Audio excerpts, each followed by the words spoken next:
ഇപ്പോൾ Shri K P Anilkumar telephone ലൈനിൽ ചേരുന്നു. Shri K P Anilkumar, Chandy Oommen MLA കേന്ദ്ര സർക്കാരിൻ്റെ അഭിഭാഷക പാനലിൽ ഉൾപ്പെട്ടിട്ടുണ്ട് എന്നുള്ളതാണ്. അതുമായി ബന്ധപ്പെട്ടതിൻ്റെ ഗൗരവമായൊരു രാഷ്ട്രീയ വശം എന്താണ് ഈ അന്തർധാര എന്നൊരു പ്രധാനപ്പെട്ട ചോദ്യം ഉയരുന്നുണ്ടല്ലോ.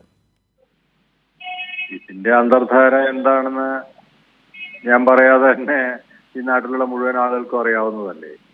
BJPയും കോൺഗ്രസുമായി ഒരു നെക്സസ് ഇവിടെ വർക്ക് ചെയ്യുന്നുണ്ട് എന്നും BJPക്കാർ കോൺഗ്രസുകാർക്ക് വേണ്ടിയും കോൺഗ്രസുകാർ BJPക്കാർക്ക് വേണ്ടിയും അന്യോന്യം പരസ്പരം സഹായിച്ചുകൊണ്ട് മുന്നോട്ട് പോകുന്ന സ്ഥിതിവിശേഷമാണ് ഉള്ളത് എന്നും ഒരു യാഥാർത്ഥ്യമാണ്. അതിന്റെ ഏറ്റവും പ്രത്യക്ഷമായ ഉദാഹരണമാണ് ഈ പറയുന്ന പാനലിൽ വന്നിട്ടുള്ളത്. ഇനി അത് മാത്രമല്ല, ഇത് അഡ്വക്കേറ്റ് ആക്ട് അനുസരിച്ച് തെറ്റായ ഒരു തീരുമാനമല്ലേ. കാരണം ഒരു MLA ആയി അതുപോലെ അല്ലെങ്കിൽ മറ്റെന്തെങ്കിലും ഒരു സ്ഥാനത്തേക്ക് വരുമ്പോൾ അതിന്റെ ഭാഗത്തുനിന്ന് മോണിറ്ററി ബെനിഫിറ്റ് ഉണ്ടാകുമ്പോൾ ഈ പറയുന്ന സ്ഥാനത്ത് സസ്പെൻഡ് ചെയ്യണം എന്നുള്ളതാണ് നിയമം പറയുന്നത്. അപ്പൊ രണ്ട് വരുമാനം ഒരുമിച്ച് കൊണ്ടുപോകാം. അത് BJPക്കാരുടെ കൂട്ടത്തിൽ നിന്നാകുമ്പോൾ കൂടുതൽ സന്തോഷം, വളരെ നല്ലത്. ഇവിടെ ശ്രീ കെ പി അനിൽകുമാർ, താങ്കൾ ഈ സംസാരിക്കുന്ന നേരം ഞങ്ങളുടെ ഓഫീസിൽ നിന്ന്, ന്യൂസ് ഡെസ്കിൽ നിന്ന് ചാണ്ടി ഉമ്മൻ MLA ബന്ധപ്പെടാൻ ശ്രമിച്ചു. അദ്ദേഹം ഫോൺ എടുത്തു. നേരത്തെ സാലി പറഞ്ഞത് ഇന്നലെ മുതൽ ഈ വാർത്ത റിപ്പോർട്ട് ചെയ്യുന്ന ഘട്ടം മുതൽ അദ്ദേഹത്തെ ബന്ധപ്പെടാൻ ശ്രമിക്കുന്നു, കിട്ടുന്നുണ്ടായിരുന്നില്ല. അദ്ദേഹത്തിനൊപ്പമുള്ളവർ ഏതോ ആശുപത്രി കേസൊക്കെ പറയുന്നുണ്ടായിരുന്നു. ഇതായിരുന്നു ഇതുവരെ ഉണ്ടായിരുന്ന അറിവ്. ഇതാ ഇപ്പോൾ അദ്ദേഹം ഞങ്ങളുടെ ഫോൺ എടുത്തു. അദ്ദേഹം പറഞ്ഞ മറുപടി എന്താണെന്ന് വെച്ചാൽ, മെറിറ്റിൻ്റെ അടിസ്ഥാനത്തിൽ അദ്ദേഹത്തിന് ലഭിച്ച ഒരു അംഗീകാരത്തെ, അല്ലെങ്കിൽ കേന്ദ്ര സർക്കാർ അദ്ദേഹത്തെ ആ നിലയിൽ അഭിഭാഷകനായി അംഗീകരിച്ചുകൊണ്ട് അവരുടെ പാനലിൽ ഉൾപ്പെടുത്തുന്നതിനെ മെറിറ്റിൻ്റെ അടിസ്ഥാനത്തിൽ എന്നാണ് അദ്ദേഹം വിശദീകരിക്കുന്നത്. എന്ന് വെച്ചാൽ അതിൽ അദ്ദേഹം ഉറച്ചു നിൽക്കുകയാണ്. ആ പാനലിൽ ഉൾപ്പെട്ടതിനെ അദ്ദേഹം അംഗീകരിക്കുന്നു എന്നാണ്. മെറിറ്റിൻ്റെ അടിസ്ഥാനത്തിൽ ലഭിച്ചതിനെ നിങ്ങൾ ഇത്രമേൽ മോശമായി ചിത്രീകരിക്കുന്നു, അതുകൊണ്ടൊന്നും നിങ്ങളോട് പ്രതികരിക്കാനില്ല എന്നാണ് പറഞ്ഞത്. അത് സ്വീകാര്യമാണോ താങ്കളെ സംബന്ധിച്ച് കേൾക്കുമ്പോൾ? PSC UPSC ഒന്നും അല്ലല്ലോ ഇത് പാനൽ രൂപീകരിച്ചത്. BJPയുടെ ദേശീയ നേതൃത്വമല്ലേ, BJPയിലെ നിയമമന്ത്രാലയമല്ലേ. അവർ മെറിറ്റിന്റെ അടിസ്ഥാനത്തിലാണ് എല്ലാ കാര്യങ്ങളും ചെയ്യുന്നത്. ഇവിടെ സർവകലാശാലയിലേക്ക് സെനറ്റിലേക്ക് അംഗങ്ങളെ വെക്കുമ്പോൾ ഇവിടുത്തെ ഗവർണറെ വെച്ചത് മെറിറ്റിന്റെ അടിസ്ഥാനത്തിലാണ്. അപ്പൊ ഇതൊക്കെ എല്ലാവർക്കും അറിയാവുന്ന കാര്യങ്ങളല്ലേ. അപ്പൊ ആടിനെ പട്ടിയാക്കുന്ന സ്വഭാവം കോൺഗ്രസുകാർക്ക് പണ്ടേ ഉള്ളതാണ്. ആ ഒരു സ്വഭാവം കൊണ്ട് വില പോവില്ല എന്ന് പറയാൻ എനിക്ക് ആഗ്രഹിക്കുന്നതാണ്. കാരണം മെറിറ്റിന്റെ അടിസ്ഥാനത്തിലാണോ എല്ലാവരും വക്കീലന്മാരെ വയ്ക്കുന്നത്? അല്ലല്ലോ. അപ്പൊ സ്വാഭാവികമായി ആ വാദമുഖം തെറ്റാണ്. പിടിച്ചു നിൽക്കാൻ വേണ്ടി എന്താ പറയാ, ഏതായാലും വീണിനിപ്പോ അങ്ങോട്ട് ഉരുളാം എന്നുള്ള നിലപാടാണ് ഇതിനകത്തൂടെ കാണുന്നത്. ഇവിടെ ഇപ്പോൾ R ശങ്കറിൻ്റെ മകൻ BJPയിൽ, K കരുണാകരൻ്റെ മകൾ BJPയിൽ, AK ആന്റണിയുടെ മകൻ BJPയിൽ, ഉമ്മൻചാണ്ടിയുടെ മകൻ ചാണ്ടി ഉമ്മൻ, അതും അദ്ദേഹം കോൺഗ്രസ് MLA ആയി നിയമസഭയിൽ ഇരിക്കുന്നയാളാണ്. അദ്ദേഹം വളരെ പരസ്യമായി തന്നെ മോദി സർക്കാരിനോടൊപ്പം ചേർന്ന് നിന്നുകൊണ്ട് ആ നിലപാടും നയവും അംഗീകരിക്കുന്ന ഒരു അഭിഭാഷകനായി കോടതിയിൽ ആ സർക്കാരിന് വേണ്ടി പ്രവർത്തിക്കാൻ സന്നദ്ധനാണ് എന്ന നില കൂടി വരുമ്പോൾ എന്താണ് കോൺഗ്രസിലെ ഒരു പുതിയ തലമുറയ്ക്ക് കോൺഗ്രസിനേക്കാൾ പഥ്യം BJP ആണ് എന്നാണോ കൂടുതലായി മനസ്സിലാക്കേണ്ടത് അനിൽകുമാർ? 100% കോൺഗ്രസുകാർക്ക് കോൺഗ്രസിന്റെ നയങ്ങളെക്കാൾ ഏറ്റവും കൂടുതൽ പഥ്യം BJPയുടെ നയങ്ങളാണ് എന്ന് ഓരോ ആളുകളുടെ പ്രവർത്തനത്തിൽ നിന്ന് നമ്മൾ അനുദിനം കണ്ടുകൊണ്ടിരിക്കുകയല്ലേ. ഇപ്പൊ ഈ പറഞ്ഞ മെറിറ്റിന്റെ അടിസ്ഥാനത്തിലാണ്. മെറിറ്റാണോ കോടതിയിൽ പോകുന്നത്? കേന്ദ്ര സർക്കാരിന് വേണ്ടിയിട്ടല്ലേ ഇയാളെ കോടതിയിൽ ഹാജരാകേണ്ടത്? കേന്ദ്ര സർക്കാരിന്റെ നിലപാടുകളും നയങ്ങളും അല്ലേ അവിടെ പറയേണ്ടത്? അതനുസരിച്ച് നിയമോപദേശം നൽകുന്നില്ലേ ഇത് ഇയാളുടെ ജോലി? അപ്പൊ അതെവിടെയാണ് മെറിറ്റ് ആവുന്നത്? ഒരിക്കലും അത് മെറിറ്റ് അല്ല. ഇതെല്ലാം വെറുതെ ആളുകളെ, ഞാൻ നേരത്തെ പറഞ്ഞതുപോലെ, തെറ്റിദ്ധരിപ്പിക്കാൻ, ആടിനെ പട്ടിയാക്കാനും വേണ്ടി ഉപയോഗിക്കുന്നുള്ളതിനെ കവിഞ്ഞ് ഒരു കാര്യവും ഇതിനകത്തില്ല. വളരെ വ്യക്തമാണ്. BJPയും കോൺഗ്രസും തമ്മിലുള്ള അന്തർധാര.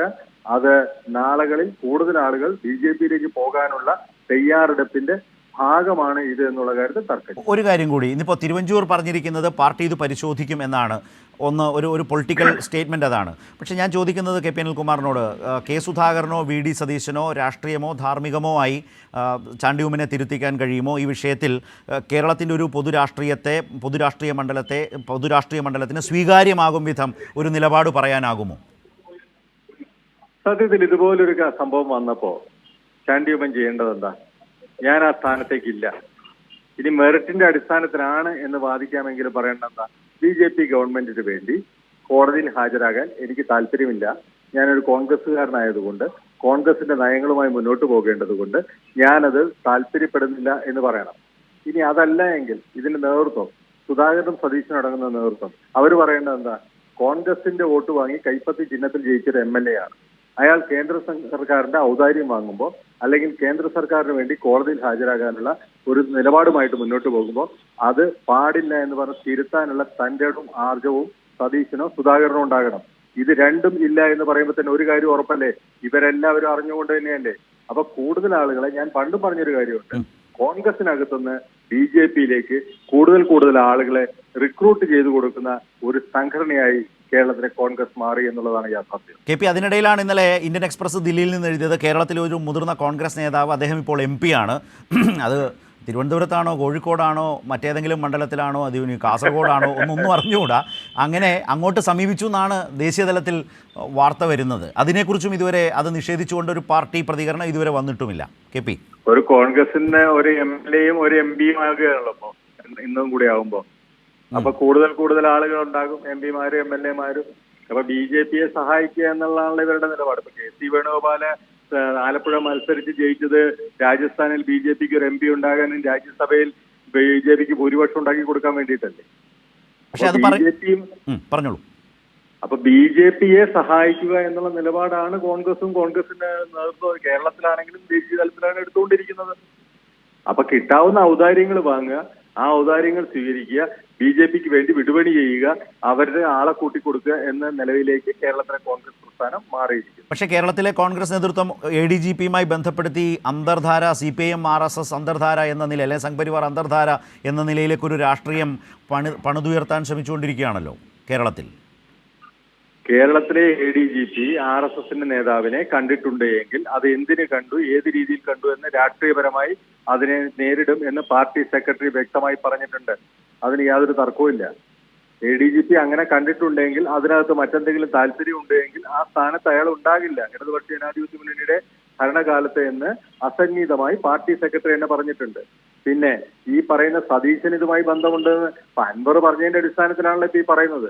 അങ്ങനെയാണ് അൻവർ പറഞ്ഞിട്ടില്ലേ, സതീശന് പുനർജനി കേസിൽ നിന്ന് രക്ഷിക്കാൻ വേണ്ടിയിട്ടാണ് കണ്ടതെന്നല്ലേ പറയുന്നത്. അപ്പൊ സതീശനുമായിട്ട് ഏറ്റവും കൂടുതൽ ബന്ധമുണ്ട് ADGPക്ക് എന്നല്ലേ പറയപ്പെടുന്നത്. അപ്പൊ സതീശന്റെ പുനർജനി തട്ടിപ്പാണ് എന്ന് അറിയാത്ത ഏതെങ്കിലും ഒരാളുകളുണ്ടോ? അല്ല, അപ്പോൾ അങ്ങനെയാണെങ്കിൽ അതും അന്വേഷിക്കേണ്ടതല്ലേ? അപ്പോൾ ഈ ADGP പോയത് ഏത് നിലയിലാണ് എന്നൊരു പ്രശ്നം, അദ്ദേഹത്തിൻ്റെ സ്വകാര്യ സന്ദർശനമാണെന്ന് പറയുമ്പോൾ അൻവർ ആരോപിക്കുന്നത് പോലെ അത് പ്രതിപക്ഷ നേതാവിന് വേണ്ടിയാണോ? ഇപ്പോൾ തന്നെ ഇന്നലെ മുൻപ് തന്നെ വന്നൊരു വീഡിയോ, ഒരു പ്രതികരണമുണ്ട്. ഇപ്പോൾ ഹിന്ദു ഐക്യവേദിയുടെ നേതാവായ RV ബാബു പറഞ്ഞ് 2001 2006 തെരഞ്ഞെടുപ്പുകളിൽ പറവൂരിൽ RSSൻ്റേതടക്കം അദ്ദേഹത്തിന് ആ ജില്ലകളുടെ ചുമതലയുണ്ടായിരുന്നു അത്രേ. അങ്ങനെയാണ് അദ്ദേഹം അന്ന് പറഞ്ഞത്. ഒരു പഴയ പ്രതികരണമാണ്. ആ രണ്ട് തെരഞ്ഞെടുപ്പിലും ആ നിലയിൽ RSSൻ്റെയും ഈ ഹിന്ദു ഐക്യവേദിയുടെയും ഒക്കെ സഹായം VD സതീശൻ സ്വീകരിച്ചിട്ടുണ്ട് എന്ന് വളരെ പരസ്യമായി മുൻപ് തന്നെ അവർ പറഞ്ഞിട്ടുമുണ്ട്. അൻവറിൻ്റെ ഈ ആരോപണവും നിൽക്കുന്നു. അപ്പോൾ എല്ലാം പരിശോധിക്കുന്ന കൂട്ടത്തിൽ അതും പരിശോധിക്കേണ്ടതാണ്. അത് കോൺഗ്രസ് പാർട്ടിയും പരിശോധിക്കേണ്ട ഒരു രാഷ്ട്രീയ ഉത്തരവാദിത്വം ആ പാർട്ടിക്കുണ്ടോ? ഇപ്പോൾ CPMനെ കുറിച്ച് പറയുമ്പോൾ CPM നിലപാട് സെക്രട്ടറി താങ്കൾ പറഞ്ഞ പോലെ പറഞ്ഞിട്ടുണ്ട്. അല്ലെങ്കിൽ കൂടുതൽ പരിശോധനകൾ രാഷ്ട്രീയമായും സർക്കാർ നടത്തേണ്ടത് സർക്കാരും ഒക്കെ നടത്തി തന്നെ പോകുമെന്ന് പറയുന്നുണ്ട്. കോൺഗ്രസ് ഇതിന് തയ്യാറാകുമോ? ഗുരുതരമായി, ഇതിനേക്കാൾ ഗുരുതരമായ രാഷ്ട്രീയ ബന്ധം ഒരു MP, ഒരു MLA വളരെ പരസ്യമായി BJP നേതൃത്വവുമായി ആ സർക്കാരുമായി ചേർന്ന് നിൽക്കുമ്പോൾ കോൺഗ്രസ് പാർട്ടി കുറെ കൂടി ഉത്തരവാദിത്തത്തോടെ ജനങ്ങളോട് മറുപടി പറയണോ? എന്ന് പറയുന്ന പാർട്ടിക്ക് അങ്ങനെ ഒരു നിലപാടില്ല എന്ന് വളരെ കാലമായിട്ട് നമ്മളെല്ലാവരും കണ്ടുകൊണ്ടിരിക്കുന്നതല്ലേ.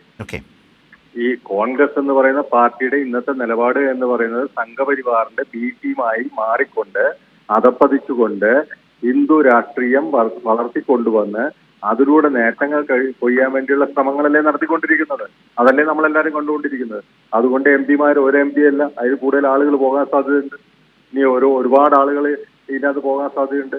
ഇപ്പോ ഇതിനകത്ത് ഒരു MLA തന്നെ, അതൊരു ചെറുപ്പക്കാരനായ MLA, ആ MLA ജയിപ്പിക്കുമ്പോൾ അവിടുത്തെ ആളുകൾക്ക് വലിയ പ്രതീക്ഷയായിരുന്നില്ല. ആ ഉമ്മൻചാണ്ടിയുടെ മകന്റെ ഭാഗത്ത് നിന്ന് അങ്ങനെ ഒരു സ്റ്റേറ്റ്മെന്റ് ഉണ്ടാകാൻ പാടുണ്ടായിരുന്നു. അതേക്കുറിച്ച് ആലോചിക്കണ്ടേ? അപ്പൊ BJP സർക്കാരിന് വേണ്ടി കോടതിയിൽ പോയി ഹാജരാകാൻ തനിക്ക് മടിയില്ല, അതെന്റെ മെറിറ്റിന്റെ അടിസ്ഥാനത്തിൽ ആണ് എന്ന് പറയുന്ന രീതിയിലേക്ക് കോൺഗ്രസിന്റെ ഒരു നിയമസഭാ സാമാജികൻ മാറിയിട്ടുണ്ടെങ്കിൽ കോൺഗ്രസിന്റെ ഇന്നത്തെ നേതൃത്വത്തിന്റെ പിടിപ്പുകേട്, കഴിവുകേട്, കൊള്ളരുതായ്മ എന്ന് മാത്രമേ പറയാൻ സാധിക്കൂ. നന്ദി ശ്രീ KP അനിൽകുമാർ. വളരെ ഗുരുതരമായൊരു പ്രതിസന്ധിയിലേക്ക് ചാണ്ടി ഉമ്മൻ ആ പ്രതികരണത്തിലൂടെ കോൺഗ്രസ് പാർട്ടിയെ കൊണ്ടുചെന്നെത്തിച്ചിരിക്കുന്നു എന്നതുകൂടിയാണ് അല്പം മുമ്പ് കൈരളി ന്യൂസിനോട് പറഞ്ഞത്. മെറിറ്റിൻ്റെ അടിസ്ഥാനത്തിലാണ് മോദി സർക്കാർ തന്നെ കേന്ദ്ര പാനലിൽ അഭിഭാഷക പാനലിൽ ഉൾപ്പെടുത്തിയത് എന്നാണ് ചാണ്ടി ഉമ്മൻ പറഞ്ഞത്. എന്ന നിലയിൽ ആ നിലപാടിൽ അല്ലെങ്കിൽ ആ തീരുമാനത്തെ അംഗീകരിക്കുന്നു എന്നാണ് കോൺഗ്രസ് MLA ആയിട്ടുള്ള ചാണ്ടി ഉമ്മൻ്റെ നിലപാട്. അത് കോൺഗ്രസിനെ കൂടുതൽ വെട്ടിലാക്കുകയാണ്. വളരെ ശക്തമായ നിലയിലുള്ള കഴിഞ്ഞ ദിവസം തന്നെ വന്ന വാർത്ത, ഒരു MP, കോൺഗ്രസിലെ മുതിർന്ന ഒരു കേരളത്തിൽ നിന്നുള്ള MP BJPയിൽ ചേരാൻ സന്നദ്ധമായി താല്പര്യം പ്രകടിപ്പിച്ച് BJP ദേശീയ നേതൃത്വത്തെ സമീപിച്ചു എന്ന വാർത്ത ദേശീയ തലത്തിൽ നിന്ന് തന്നെ വരികയുണ്ടായി. തൊട്ടടുത്ത ദിവസം വളരെ പ്രധാനപ്പെട്ട MLA ചാണ്ടി ഉമ്മൻ അങ്ങനെ മോദി സർക്കാരിൻ്റെ അഭിഭാഷക പാനലിൽ ഉൾപ്പെട്ടിട്ടും അതിൽ ഏതെങ്കിലും ഒരു അസ്വാഭാവികത കണ്ടതേക്കുറിച്ച് പ്രതികരിക്കാൻ, നിലപാട് പറയാൻ കോൺഗ്രസ് പാർട്ടി തയ്യാറായിട്ടില്ല. മാത്രമല്ല ചാണ്ടി ഉമ്മൻ അത് അംഗീകരിക്കുകയും ചെയ്തു. തൻ്റെ മെറിറ്റാണത്, തന്നെ ആ നിലയിൽ തൻ്റെ കഴിവിനുള്ള അംഗീകാരം എന്ന നിലയിലാണ് ചാണ്ടി ഉമ്മൻ അതിനെ കാണുന്നു വെച്ചാൽ അത് താൻ ഏറ്റെടുക്കുന്നു എന്ന നിലയിലാണ് ഇപ്പോഴും അദ്ദേഹത്തിൻ്റെ വിശദീകരണം ഇതുമായി ബന്ധപ്പെട്ടും വന്നിട്ടുള്ളത്.